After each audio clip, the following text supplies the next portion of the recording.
안녕하십니까. KT 클라우드의 채널 강화 팀장 권재한입니다. 반갑습니다. 다들 점심 식사는 맛있게 하셨는지 모르겠습니다.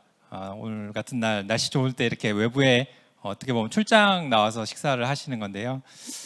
저도 이렇게 외부를 다니다 보면은 이제 외부에 가서 그 지역에 있는 맛있는 음식들을 먹거나 이렇게 하는데 마침 오늘 그 해산물 같은 것들 좀 나왔더라고요. 그래서 생각이 나는 얘기가 있는데 작년에 한번 이제 경북 안동에 이제 출장을 간 적이 있습니다. 안동에 하면 유명한 게 이제 안동 찜닭이나 강고등어 이런 게 있는데요. 그 직원분들이 옆에서 그랬어요.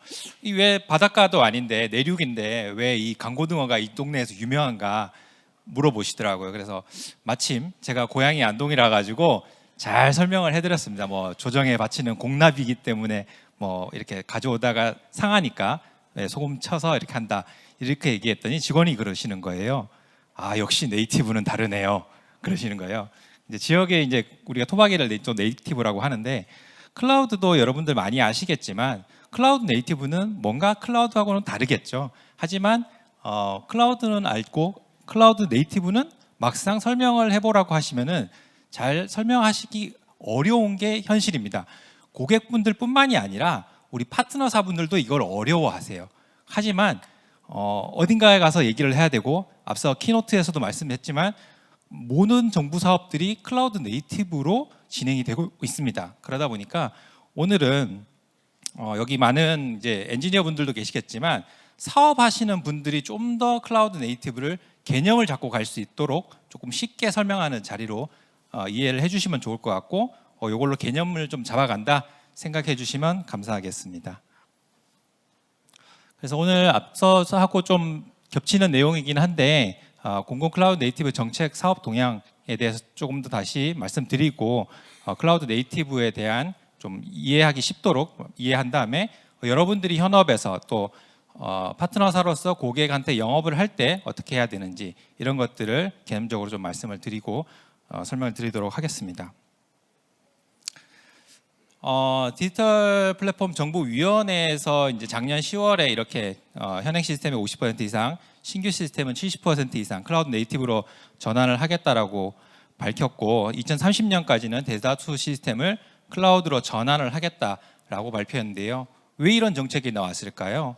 물론 앞서서 말씀드렸듯이 보셨겠지만 아시는 분들은 아시겠지만 이런 수요가 있어서 하겠죠 라고 하겠지만 수요뿐만이 아닌 다른 요소도 있습니다.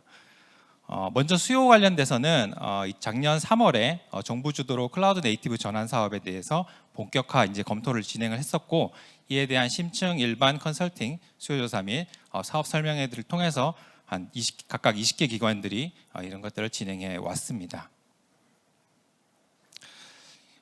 그리고 나서 이제 클라우드 네이티브 전환 로드맵을 5월부터 이제 진행을 했었고 기본 원칙은 민간 클라우드를 우선적으로 이용을 하고 클라우드 네이티브 적용을 하거나 사스를 우선 적용하는 걸로 되어 있습니다.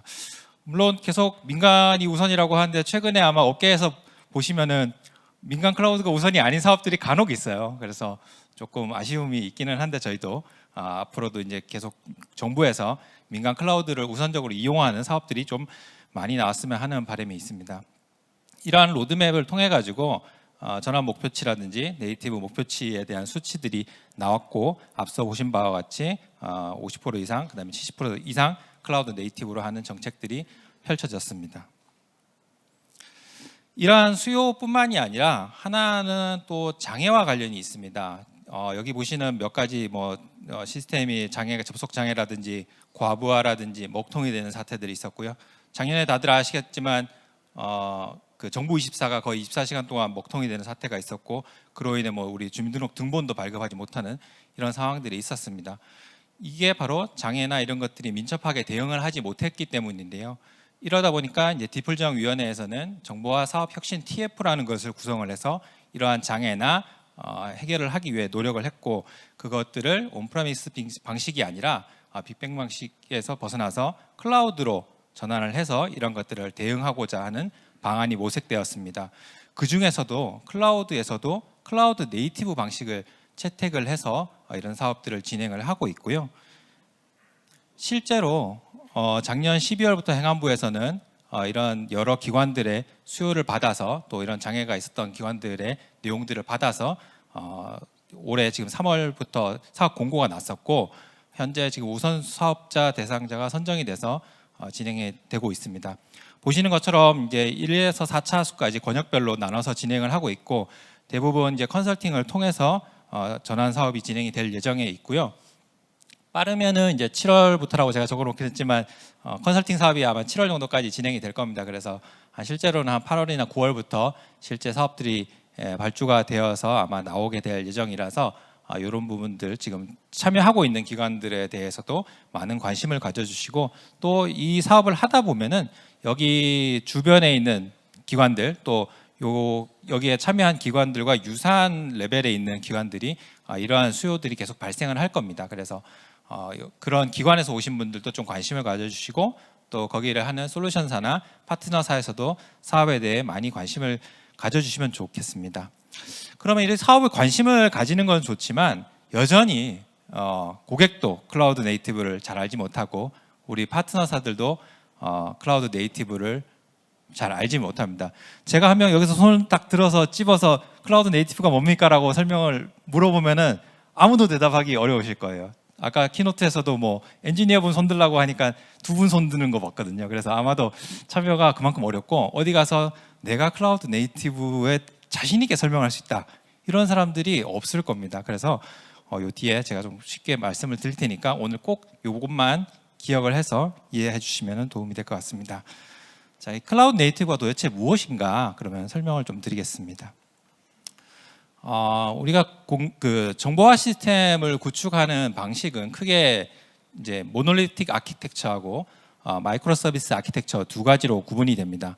모놀리틱 아키텍처 같은 경우는 유저 인터페이스 UI하고 비즈니스 로직 그다음에 데이터 이런 데이터베이스들이 거대하게 한 덩어리로 이루어져 있습니다. 실제로도 이 모놀리틱이라는 사전적 단어는 하나의 거대한 덩어리라는 뜻이기도 합니다. 반면에 이 마이크로 서비스 아키텍처 같은 경우는 이런 것들이 각 모듈 단위로 구분이 되어 있어서 각각의 독립된 단위로 운영이 되는 아키텍처입니다. 이런 것들을 이제 MSA라고 하고 있고요. 이 클라우드 네이티브에서는 이 마이크로 서비스 아키텍처로 사용을 하고 있기 때문에 클라우드 네이티브라고도 하고 MSA라고도 동일하게 사용하기도 합니다. 업계에서 그렇게 이해를 해주시면 좋을 것 같고요. 이 모놀리틱 아키텍처에 대해서 조금 더 상세히 말씀드리겠습니다.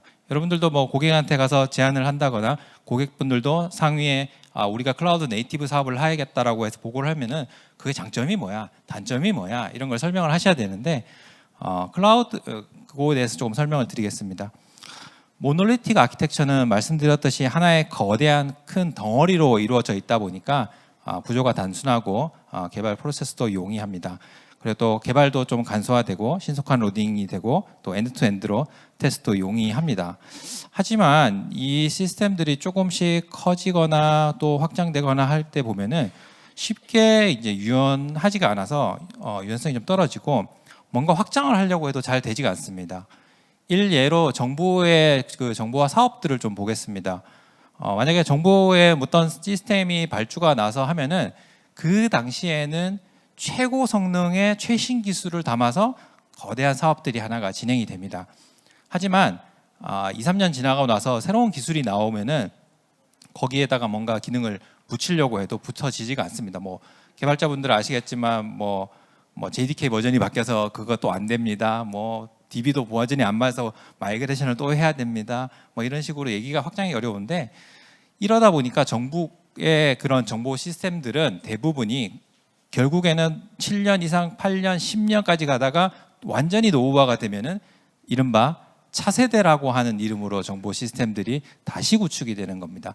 바로 이게 이 모놀리틱 아키텍처의 단점인 떨어지는 유연성과 확장의 어려움 때문에라고 보시면 되실 것 같고요. 이러다 보니까 유지보수도 까다롭고 또 모듈 간의 의존성도 높고 서드파티나 뭐 사스 같은 이런 것들도 적용하기가 어려운 게 단점입니다. 반면에 마이크로 서비스 아키텍처 같은 경우는 반대겠죠. 유연성이 뛰어나고 확장성이 용이합니다. 그 다음에 모듈별로 되어 있기 때문에 독립적으로 개발을 할 수도 있고요. 또 모듈 간의 상호 의존성이 낮기 때문에 모놀리틱 같은 경우는 10개의 모듈로 돼 있다고 하면은 한 개만 장애가 나도 전체의 장애가 되겠지만 이 마이크로 서비스 아키텍처에서는 10개 중에 하나만 장애가 나면은 나머지 9개는 정상 동작을 하는 형태가 되겠습니다. 그렇다고 해서 이러한 장점 때문에 아마 이런 장애나 수요를 받아서 정부가 이런 정책들을 하려고 하고 있는 거라고 보시면 되겠지만 꼭 이 마이크로 서비스 아키텍처가 다 만능인 것처럼 좋은 것만은 아닙니다. 분명히 이렇게 모듈 단위로 나누고 이렇게 하다 보면 개별 모듈의 설계가 어려워지고 또 테스트도 점점 어려워집니다. 또 이게 그 상호 의존성은 낮지만 인터랙션 자체는 오히려 더 많이 생길 수밖에 없습니다. 그러다 보니까 이런 것들을 관리하는 것도 좀 어려움이 있고요. 무엇보다 고객 입장에서는 현업에서는 개발 비용과 시간이 증가를 하게 되어 있습니다. 그래서 무턱대고 클라우드 네이티브 MSA 구조로 가는 게 좋다라고 할 수는 없습니다. 그렇기 위해서는 여러분들이 운영하고 있는 시스템, 여러분들이 영업을 해서 제안을 하고 싶은 시스템의 현황을 잘 파악을 하셔야 되고요. 이러한 시스템들이 클라우드 네이티브에 적합한지를 판단을 하셔야 됩니다. 일례로 아까 그 1에서 4차까지 사업을 했던 기관들이 있는데 그 기관들이 처음에 수요 조사를 할 때 저희한테 물어보셨어요. 클라우드 네이티브 하려고 하는데요. 교육 좀 시켜주세요. 우리 기술 세미나 한번 해주세요. 그 다음에 원하시는 게 뭐냐면은 견적 주십시오예요. 이 시스템이 클라우드 네이티브에 적합한지 안 한지 고객도 모르고 아무도 모릅니다. 왜냐하면 이 현황 분석이 되지 않았기 때문이에요. 그래서 정부가 컨설팅을 한 이후에 전환을 하겠다라고 하는 겁니다. 여기 보시는 것처럼 여러분들이 운영하는 시스템이나 이런 시스템들이 이 현황을 분석을 해서 그냥 사스 형태로 도입을 하는 게 나을지 아니면 진짜 클라우드 네이티브 MS를 적용하는 게 나을지 아니면 단순 클라우드 전환 리프트 앤 시프트로 전환을 하는 게 나을지 아니면 아예 그냥 하지 않는 게 나을지 판단을 하셔가지고 그 아키텍처에 맞는 견적과 비용을 산정을 해서 사업을 추진하셔야 되겠습니다.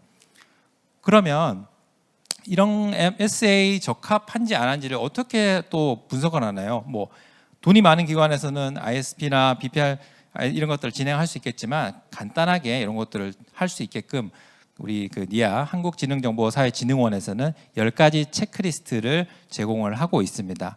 이 10가지 체크리스트에 대해서 예, 아니오로 본인들이 운영하는 시스템이나 분석하는 시스템을 확인을 해보시면 되시고 이 중에서 1개에서 3개 정도면 기존에 그냥 모놀리틱 아키텍처를 유지를 하셔도 되시고 4개에서 5개나 6개에서 8개 이런 경우는 MSA로 전환하는 것을 검토를 하면 좋을 것 같고요.